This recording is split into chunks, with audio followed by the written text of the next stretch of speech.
नमस्कार दोस्तों, मैं अंकुर उपाध्याय स्वागत करता हूं आप सभी का आपके अपने YouTube channel share market analysis में। बाजार ऊपर से हल्का सा करेक्ट होता हुआ दिख रहा है। निफ्टी ऊपर से ऑलमोस्ट 80 पॉइंट नीचे ट्रेड कर रहा है इस समय।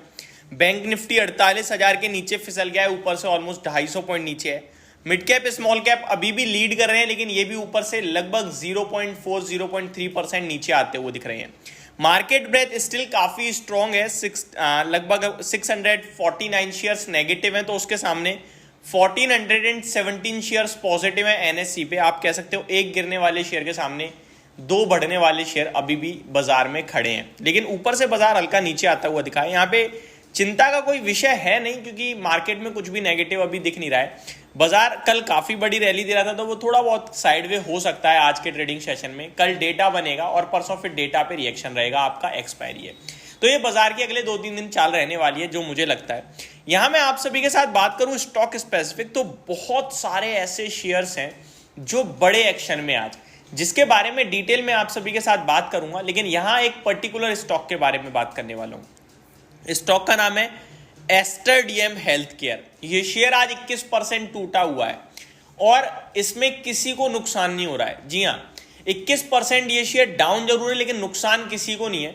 फॉर एग्जाम्पल, आपने कल खरीदा है ये शेयर और आज आपकी पोर्टफोलियो में 108 रुपए प्रति शेयर का घाटा दिख रहा है, तो मैं आपको बताना चाहता हूं आप एलिजिबल हैं 118 रुपए प्रति शेयर के डिविडेंड के लिए। दैट मीन्स अगर आपने कल ये शेयर लिया है और आज आपकी पोर्टफोलियो में 21% का नुकसान है, तो आपको 118 रुपए प्रति शेयर के हिसाब से डिविडेंड मिलेगा। लेकिन डिविडेंड आपकी बैंक में आज क्रेडिट नहीं हुआ होगा। डिविडेंड आपकी बैंक में क्रेडिट होगा I think with in 30 days के अंदर हो जाएगा, जहां तक मुझे लगता है, और ये डायरेक्टली बैंक में क्रेडिट होगा। यानी डीमेट अकाउंट में लॉस आएगा, लेकिन उसी के हिसाब से आपके शेयर्स को इंटू कीजिए 118 रुपीज से और आपके बैंक अकाउंट में उतना डिविडेंड आ जाएगा।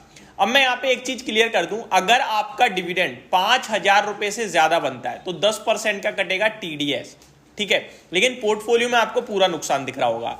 अब काफी सारे अलग अलग तरीके के सवाल आते हैं जब इस तरीके की कॉर्पोरेट एक्शन होते हैं कंपनी में। तो पहला सवाल तो यही होता है कि मैं अगर आज खरीद लूं तो क्या मुझे डिविडेंड मिलेगा? तो इसका जवाब है नहीं, क्योंकि आपको शेयर 108 रुपए सस्ता मिल रहा है, आपको कोई 118 रुपए महंगा नहीं मिल रहा है ये शेयर, तो आप डिविडेंड के लिए एलिजिबल नहीं है। कौन एलिजिबल नहीं है? जो आज खरीदेगा या फिर आज के बाद कभी भी खरीदेगा, वो डिविडेंड के लिए एलिजिबल नहीं है।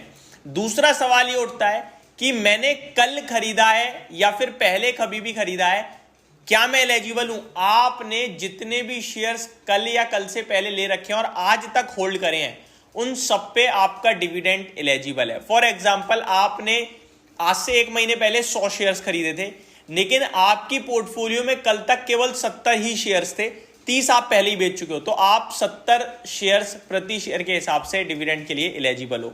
अब एक अगला सवाल आता है कि मैंने कल खरीदा है, अगर मैं आज बेच दूंगा तो क्या मुझे डिविडेंड मिलेगा? क्योंकि मैंने कल खरीदा, आज बेच दिया, क्या मैं डिविडेंड के लिए एलिजिबल हूं? देखिए, एक्स डेट से पहले जो खरीदता है वो डिविडेंड के लिए होता है एलिजिबल, और आज एक्स डेट है। रिकॉर्ड डेट वाले दिन जिसके डीमेट अकाउंट में शेयर्स होते हैं वो होता है एलिजिबल। अब रिकॉर्ड डेट कब की है? रिकॉर्ड डेट होती है एक्स डेट के अगले दिन, यानी कल। क्योंकि आपको पता होगा अभी हम T+2 के सेटलमेंट में चल रहे हैं, तो कहने वाली सिंपल सी भाषा यह है कि आपके ट्रेडिंग +1 यानी कि आपके डीमेट अकाउंट में शेयर जो कल तक क्रेडिट हो जाएगा, तो आप कल बेचोगे तो भी आप एलिजिबल हो। यानी आपने कल खरीदा है और कल बेच दो, यानी मंडे खरीदा है और आप बुधवार को बेचोगे तो आप डिविडेंड के लिए एलिजिबल हो, आपका डिविडेंड आपकी बैंक अकाउंट में क्रेडिट हो जाएगा। ये क्लियर कट राय है। चाहे आप कल 70 थे, बुधवार को आप 35 बेच दो, 50 बेच दो, पूरे 70 बेचो, आपको 70 शेयर के हिसाब से ही डिविडेंड मिलेगा। तो डिविडेंड का तो पूरा कॉन्सेप्ट मेरी तरफ से क्लियर हो गया है। होप आप लोगों को चीजें समझ में आ गई होंगी। अगर अभी भी डिविडेंड को लेकर या फिर एस्टर डीएम के हेल्थ केयर के स्टॉक से रिलेटेड कोई भी सवाल है, आप कमेंट बॉक्स में कमेंट कीजिए, अगली वीडियो में उस सवाल के ऊपर जरूर जवाब दूंगा। अब आते हैं स्टॉक में क्या खरीदारी करनी चाहिए। स्टॉक तो टूट गया अच्छा खासा, तो भाई ये टूटा नहीं है, ये पैसा कंपनी आप लोगों को दे रही है, कोई घाटे में नहीं आया है शेयर इतना। यही पैसा कंपनी अपने शेयर धारकों के बीच में बांट देगी, सिंपल। और ये इसलिए हो रहा है क्योंकि स्पेशल डिविडेंड है कि कंपनी ने रिसेंटली अपने जीसीसी कारोबार को सेपरेट करा है, जिसकी वजह से ये डिविडेंड आपके लिए बनता हुआ दिख रहा है। अब आते हैं अगले टॉपिक पे।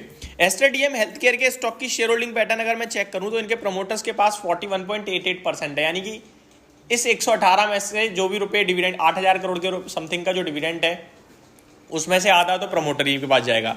पब्लिक के पास केवल 10% का है, बाकी FII के पास है, तो बड़ा पैसा तो आसपास लोगों बड़े लोगों में ही घूम जाएगा डिविडेंड का। शेयर धारकों के पास 10% का स्टेक है, वो डिविडेंड मिल जाएगा उन्हें।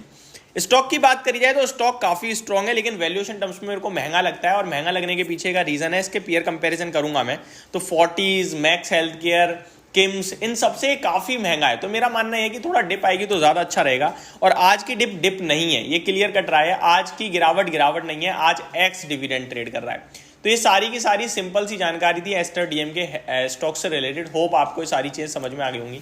Thank you so much for watching this video. Have a great day guys.